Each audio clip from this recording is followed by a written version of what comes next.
Another day, another basketball stories na naman ang pagkukwentuhan natin. At ngayon nga ay pag-uusapan natin ang balitang posible na nga pong bumagsak sa standings ngayon ang OKC Thunder at ang balitang may bumalik na nga po ngayon sa Golden State Warriors. Nagagawa para naman nga po kahit papano ng OKC Thunder na magkaroon ng 2-game win streak matapos nga po nilang maipanalo ang kanilang last 2 games laban sa mga koponan ng Brooklyn Nets at Cleveland Cavaliers. Pero sa kabila nga po niyan ay nagdedelikado para naman nga po sila na bumagsak sa standings since unti-unti na nga pong humahabol sa kanila ang ika-second seed ng San Antonio Spurs. Sa ngayon nga po ay 3 games pa naman ang lamang ng OKC sa Spurs.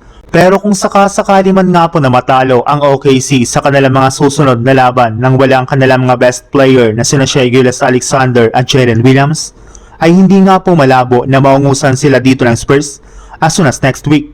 Expected para naman nga po na hindi makakapaglaro sina J-Dub at SGA sa kanilang lineup sa susunod na 2 linggo, which is hindi magandang balita para sa ating defending champions.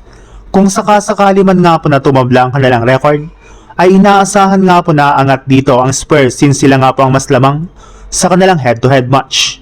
Sa ibang balita naman, sa kabila nga po ng pagiging underman ng Golden State Warriors sa kanilang game kahapon laban sa Denver Nuggets sa hindi paglalaro nila Draymond Green, Kristaps Porzingis at Stephen Curry, ay nakuha para naman nga po nila dito ang panalo salamat sa pag-step up ng kanilang mga natitirang players.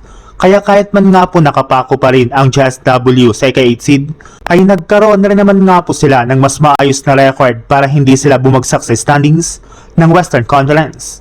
Kung inyo rin naman nga pong titingnan ang game schedule ng Jazz W, bagamat man nga po magkakaroon sila ng back-to-back games bago magtapos ang Pebrero, ay puro mga mahihinang teams rin naman nga po ang kanilang makakaharap dito kagaya na lang ng New Orleans Pelicans at Memphis Grizzlies, kaya kakayanin na nga po ito ng kanilang kasalukuyang lineup.